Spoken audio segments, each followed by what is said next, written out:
देखिए, एक होती है हार, जो कि अब तक पाकिस्तान की होती थी।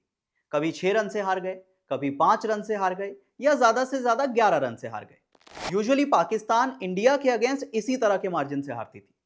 लेकिन लिटरली इस बार जो हुआ है उसे बेइज्जती कहते हैं। इस बार इंडिया ने पाकिस्तान को बेइज्जत किया है और फिर 61 रनों से हराया है। आपको पता है, पाकिस्तान की क्रिकेट हिस्ट्री की यह सबसे शर्मनाक हार है। और इससे वो सवाल भी तो उठता है कि क्या सच में पाकिस्तान क्रिकेट अपने लोएस्ट पे आ गया है? इतना डाउनफॉल हो गया है आपका? क्या ये पाकिस्तान की क्रिकेट हिस्ट्री की सबसे खराब टीम बन गई है? मतलब कहां गलत जा रही है पाकिस्तान? इतने बड़े मार्जिन से इतने शर्मनाक अंदाज में आप कैसे इंडिया से हार सकते हैं? आपको क्या लगता है, पहले आप कमेंट सेक्शन में बताइएगा। लेकिन देखिए, बजर बट्टू स्पोर्ट्स पे अगर पहली बार आप आए हैं तो चैनल को सब्सक्राइब जरूर कर लीजिए। नमस्कार, मैं हूं अंश शर्मा और आप देख रहे हैं बजर बट्टू स्पोर्ट्स। अब देखिए, सबसे पहले बात करते हैं पाकिस्तान के प्रीमियम फास्ट बॉलर यानी कि शाहीन शाह अफरीदी की। मतलब आजकल शाहीन को मैं देखता हूं तो ऐसा लगता है कि जब आए थे तो एक अलग इंसान थे और आजकल एक अलग इंसान बन चुके हैं। एक छोटा सा एग्जांपल देता हूं, क्योंकि शाहीन शाह अफरीदी ने अपने शुरुआती करियर में इंडियन टीम को बहुत परेशान किया है। और सबसे बड़ा एग्जाम्पल है 2021 का T20 वर्ल्ड कप। इंडिया हारी थी और इकलौता मैच हारी थी शाहीन शाह अफरीदी की वजह से। एक कमाल का स्पेल उन्होंने डाला था, 31 रन दिए थे और 3 बड़े विकेट चटकाए थे। क्या कमाल की बॉलिंग की थी, क्या कमाल की स्विंग बॉलिंग की थी। पहले ओवर में रोहित शर्मा को आउट किया था, अगले ओवर में केएल राहुल को आउट किया था और आखिर में जाते जाते विराट कोहली को भी आउट कर दिया था। और इंडियन टीम पाकिस्तान के अगेंस्ट जो इकलौता मैच हारी है T20 वर्ल्ड कप में, वो शाहीन शाह अफरीदी की वजह से था।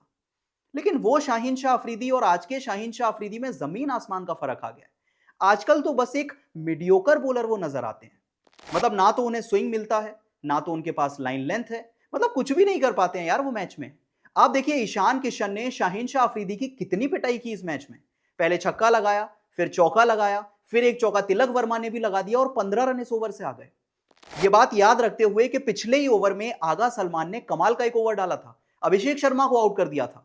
तो प्रेशर जो इंडियन टीम पे था वो सडनली शाहीन शाह अफरीदी पे आ गया, पूरी पाकिस्तान टीम पे आ गया। और कुछ ऐसा ही आखिरी ओवर में भी हुआ, जब शाहीन शाह अफरीदी के सामने रिंकू सिंह आए। पहले एक चौका लगा, फिर एक और चौका लगा, फिर एक छक्का लगा, 15 रन आखिरी ओवर से आ गए। मतलब सोचिए, पाकिस्तान के जो प्रीमियम फास्ट बॉलर हैं, जो कि इकलौते बॉलर खेल रहे थे मैच में, फास्ट बॉलर 2 ओवर में 31 रन देते हैं 15.5 की इकोनॉमी से। और एक बार फिर से मन में सवाल उठता है कि क्या शाहीन शाह अफरीदी की अब सच में इस टीम में जगह बनती है? भाई, इस तरह से अगर आप खेलेंगे तो बिल्कुल नहीं बन पाएगी। ये तो शाहीन की बात हो गई। अब जरा स्पिनर्स पे आ जाते हैं, क्योंकि पाकिस्तान की टीम इस मैच में 6 स्पिनर्स के साथ खेल रही थी। सुन के थोड़ी हैरानी होती है, पर 6 स्पिनर्स के साथ खेल रही थी। तो डेफिनेटली इंडिया से तो पिच को बहुत अलग तरीके से रीड किया था। और पाकिस्तान की स्ट्रेटेजी भी यही रही है, इस वर्ल्ड कप में वो बहुत सारे स्पिनर्स लेकर आए हैं और सारे स्पिनर्स को खिला दिया जाता है। लेकिन सोचिए, हैरानी तो तब जाकर होती है जब पाकिस्तान की टीम में 6 स्पिनर्स हो और सबसे बेहतरीन बॉलिंग वो स्पिनर कर दे जो कि पार्ट टाइम बॉलर है। सैम अयूब की बात कर रहा हूं मैं। एक ओपनर बैटर है वो, लेकिन इतनी अच्छी बॉलिंग कर दी कि पाकिस्तान के जितने भी स्पिनर्स खेल रहे थे सब फीके नजर आ रहे थे।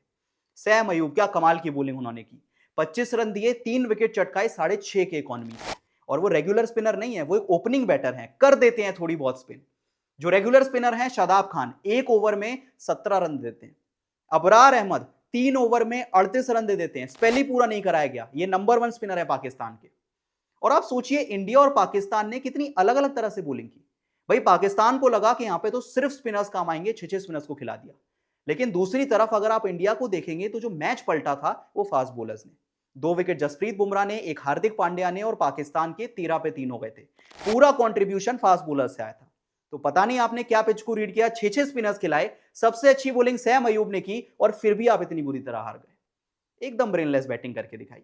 चलिए, फास्ट बॉलर्स की बात हो गई, स्पिनर्स की बात हो गई, अब जरा कप्तान पे आ जाते हैं, क्योंकि कप्तान ने कौन सा बहुत अच्छी कप्तानी की है। भाई, सबसे पहले आगा सलमान की तारीफ है कि पहला ओवर डालने वो खुद आ गए। ऑल्दो पर्सनली मुझे लगा था कि अगर लेफ्टीज के सामने एक ऑफ स्पिनर लाना था तो आप सैम अयूब को ला सकते थे। बट चलिए, आगा सलमान ने वो जिम्मेदारी उठाई, खुद ही बॉलिंग करने आ गए और पहले ओवर में अभिषेक शर्मा को आउट कर दिया। पूरे नंबर मिलते हैं उनकी कैप्टेंसी को।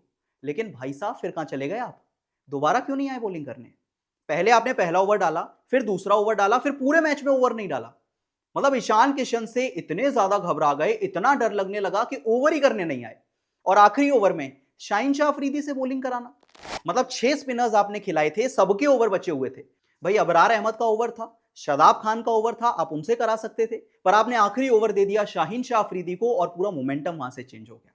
और उस्मान तारिक, कितनी हाइप बनाई गई थी भाई, उस्मान तारिक इतने अच्छे बॉलर हैं, इतने कमाल के बॉलर हैं, परेशान कर देंगे इंडिया को। और नो डाउट बॉलिंग उन्होंने बहुत अच्छी की, बॉलिंग अच्छी भी की, अच्छी लाइन लेंथ पे की और थोड़े से बैटर्स को ट्रबल भी किया था। पर कितनी देर में बॉलिंग कराई, 11वें ओवर में लाया गया उस्मान तारिक को।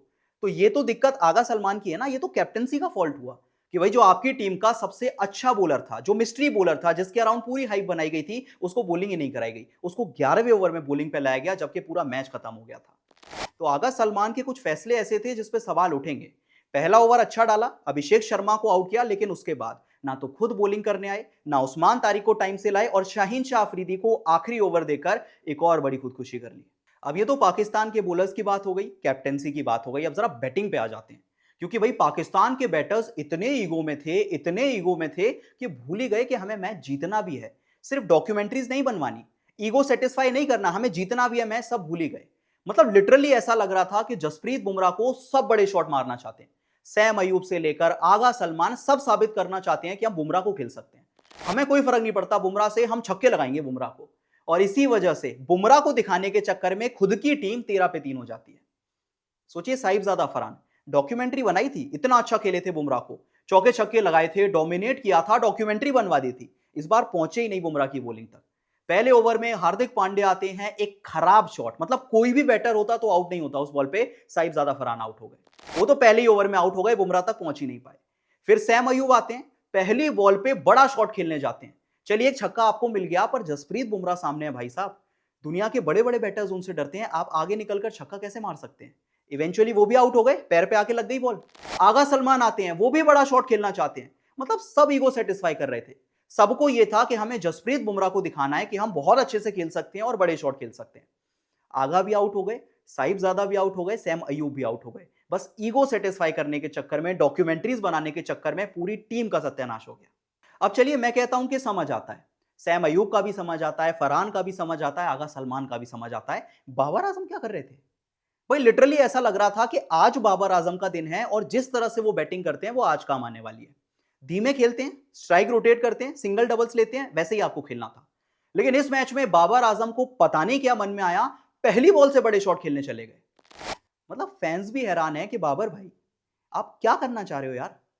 हर बार जब ऊपर के प्लेयर्स तेज खेलते हैं तब आप धीरे खेलते हो, उन पे प्रेशर डाल देते हो, और इस बार जब आपको धीमे ही खेलना था, थोड़ी सी पार्टनरशिप बनानी थी, स्ट्राइक रोटेट करनी थी, सिंगल डबल्स लेने थे, तो आप बड़ा शॉट खेलने चले गए। मतलब बाबर आजम जैसे सीनियर प्लेयर से आप ये तो नहीं एक्सपेक्ट करते ना। अब तक धीमी बैटिंग को लेकर सवाल उठते थे, अब तेज खेलने को लेकर सवाल उठेंगे।